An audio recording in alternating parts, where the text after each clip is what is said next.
প্রথমবারের জন্য টি-20 বিশ্বকাপের সেমিফাইনালে পৌঁছালো আফগানিস্তান। অন্যদিকে 19 নভেম্বরের বদলা নিল টিম ইন্ডিয়া। তো এই সব বিষয় নিয়ে বিস্তারিতভাবে আলোচনা করবো আজকের ভিডিওতে। তো চলো ভিডিও শুরু করা যাক। সবার প্রথমে ইন্ডিয়া অস্ট্রেলিয়া ম্যাচ নিয়ে যদি বলি, তাহলে ইন্ডিয়া অস্ট্রেলিয়া ম্যাচের আগের ইকুয়েশনটা ঠিক ছিল এইরকম: ইন্ডিয়া যদি অস্ট্রেলিয়াকে হারায় এবং আফগানিস্তান যদি বাংলাদেশকে হারায়, তাহলে অস্ট্রেলিয়া এই টুর্নামেন্ট থেকে ছিটকে যাবে এবং আফগানিস্তান সেমিফাইনালে পৌঁছাবে। যদি তা না হয়, তাহলে বিষয়টা থাকবে পুরোপুরি নেট রানের ওপর, যে কে আগে যাবে এবং কে ছিটকে যাবে।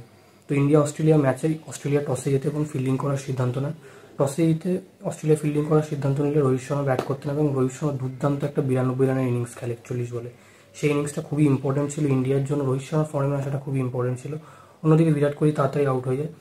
অনেকদিন পর ভিন্টেজ রোহিত শর্মাকে দেখা যায়, যেই রোহিত শর্মাকে আমরা 2017, 18, 19 সালে দেখে অভ্যস্ত হয়েছি। এছাড়া 2015, 16 সালে তার সে ওয়ানডে ক্রিকেটে যেমন ক্রিকেট খেলতো, ঠিক সেই রকম রোহিত শর্মাকেই দেখা যায়। খুব সেলফলেস ক্রিকেট খেলে সেদিন রোহিত শর্মা গতকাল। এছাড়া যদি বলি, তাহলে ঋষভ পান্ট তাড়াতাড়ি আউট হয়ে যায় 14 বলে 15 রান করে। শিবম দুবে একটা ভালো ইনিংস খেলে 22 বলে 28 রানের, এবং সূর্য কুমার যাদবও 31 রানের একটা গুরুত্বপূর্ণ ইনিংস খেলে, যার দৌলতে তারা 205 রান পর্যন্ত পৌঁছাতে সক্ষম হয়। গতকাল অস্ট্রেলিয়ার বোলারদের মধ্যে মিচেল স্টার্ক 2টো উইকেট নেয় 4 ওভারে 45 রান দিয়ে। এছাড়া জশ হ্যাজেলউড একটা উইকেট নেয় এবং 4 ওভারে 56 রান দিয়ে মার্কাস স্টয়নিস 2টো উইকেট নেয়। তো সব মিলিয়ে অস্ট্রেলিয়ার বোলিং খুব একটা বেশি ভালো হয় না এবং তারা 205 রান কনসিড করে। 5 উইকেট হারিয়ে ইন্ডিয়া 205 রান করে, 206 রান টার্গেট হয়। যদি এই 206 রান অস্ট্রেলিয়া করে দিতে পারে, তাহলে তাদের জন্য সেমিফাইনালে পৌঁছানোটা নিশ্চিত।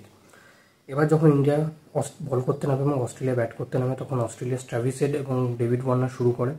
ডেভিড ওয়ার্নার উইকেটটা তাড়াতাড়ি পড়ে যায় এবং ট্র্যাভিস হেড মোটামুটি 43 বলে 76 রানের একটা দুর্দান্ত ইনিংস খেলে। ট্র্যাভিস হেড যদি এই ম্যাচটা পুরোটা টিকে থাকতো, তাহলে কিন্তু অস্ট্রেলিয়া ম্যাচটা জিতে যেতে পারতো। তারপর মিচেল মার্শ এবং ট্র্যাভিস হেডের মধ্যে একটা ভালো পার্টনারশিপ হয়। সেও 28 বলে 37 রানের একটা গুরুত্বপূর্ণ ইনিংস খেলে মিচেল মার্শ। কিন্তু মিচেল মার্শের উইকেটটা পড়ে যাওয়ার পর সেরকমভাবে কোনো ব্যাটসম্যান দাঁড়িয়ে খেলতে পারে না। হ্যাঁ, গ্লেন ম্যাক্সওয়েল 12 বলে 20 রান করে, কিন্তু সেটা খুব একটা বেশি কার্যকরী হয় না। অন্যদিকে ইন্ডিয়ার বোলারদের কথা যদি বলি, তাহলে 4 ওভারে 37 রান দিয়ে 3টে গুরুত্বপূর্ণ উইকেট নেয় হর্ষদীপ সিং। এছাড়া বুমরা একটা গুরুত্বপূর্ণ উইকেট নেয়, সেটা হচ্ছে ট্র্যাভিস হেডের উইকেট। কুলদীপ যাদব 2টো উইকেট নেয় 4 ওভারে 24 রান দিয়ে। তো সব মিলিয়ে ইন্ডিয়ার বোলিং দুর্দান্ত হয় কালকে। তারা 181 রানের মধ্যেই অস্ট্রেলিয়াকে আটকাতে সক্ষম হয় এবং তারা ম্যাচটা জিতে যায়। এইবার দেখার বিষয় ছিল যে আফগানিস্তান বাংলাদেশের ম্যাচের কী অবস্থা হয়, তার উপর নির্ভর করছে যে অস্ট্রেলিয়া পৌঁছাবে কিনা। বাংলাদেশ যদি আফগানিস্তানের সাথে জিতে যেত, তাহলে হয়তো অস্ট্রেলিয়ার একটা পৌঁছানোর চান্স থাকতো। এরপর আজ সকালে শুরু হয় আফগানিস্তান ভার্সেস বাংলাদেশের ম্যাচ। তো এই ম্যাচটা খুবই ইম্পর্টেন্ট ছিল আফগানিস্তান, বাংলাদেশ এবং অস্ট্রেলিয়ার জন্য। বাংলাদেশ যদি এই ম্যাচটাতে আফগানিস্তানকে খুব বেশি রানে হারাতো, তাহলে কিন্তু বাংলাদেশেরও চান্স ছিল এই সেমিফাইনালে পৌঁছানোর, কিন্তু যেটা অনেকটা কঠিন ছিল। তো এই ম্যাচে আফগানিস্তান টসে যেতে এবং আফগানিস্তান টসে যেতে ব্যাটিং করার সিদ্ধান্ত নেয়। তো ব্যাটিং করতে নেমে প্রথমে তাদের মধ্যে একটা ভালো পার্টনারশিপ হয় ইব্রাহিম জাদরান এবং রহমানুল্লাহ গুরবাজের মধ্যে, কিন্তু তারা অনেক বল খেলে না। তো 55 বলে 43 রানের একটা গুরুত্বপূর্ণ ইনিংস খেলে রহমানুল্লাহ গুরবাজ। এছাড়াও 29 বলে 18 রানের ইনিংস খেলে ইব্রাহিম জাদরান। পরের দিকে নেমে 10 বলে 19 রানের একটা ভালো ইনিংস খেলে রাশিদ খান। তো সব কিছু মিলিয়ে যদি বলি, তাহলে রিশাদ হোসেন বাংলাদেশের হয়ে আবার একটা ভালো বোলিং পারফরমেন্স দেখায়। 4 ওভারে 26 রান দিয়ে 3টে গুরুত্বপূর্ণ উইকেট নেয়।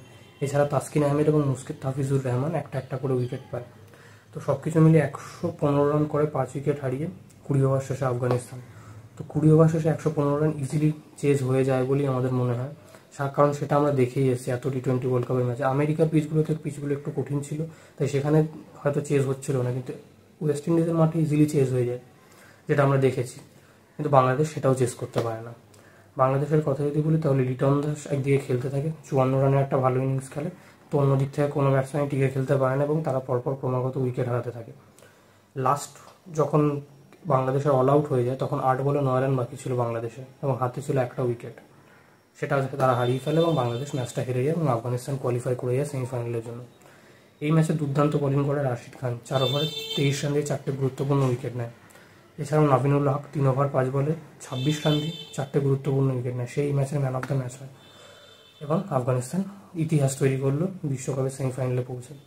তো এবার প্রথম 27শে জুন সকালবেলা 6টার সময় ম্যাচ খেলবে সাউথ আফ্রিকা ভার্সেস আফগানিস্তান। যে জিতবে সে ম্যাচ খেলবে ইংল্যান্ড এবং ইন্ডিয়ার মধ্যে যে জিতবে তার সাথে। তো আবার ইংল্যান্ডের প্রতিপক্ষ কিন্তু ইন্ডিয়া সেমিফাইনালে। আগেরবার ইংল্যান্ড জিতেছিল ইন্ডিয়াকে হারিয়ে, একদম 10 উইকেটে গোহারা হারিয়ে দিয়েছিল ইন্ডিয়াকে ইংল্যান্ড আগের ওয়ার্ল্ড কাপে। এবার কি ইন্ডিয়া তার বদলাটা নিতে পারবে?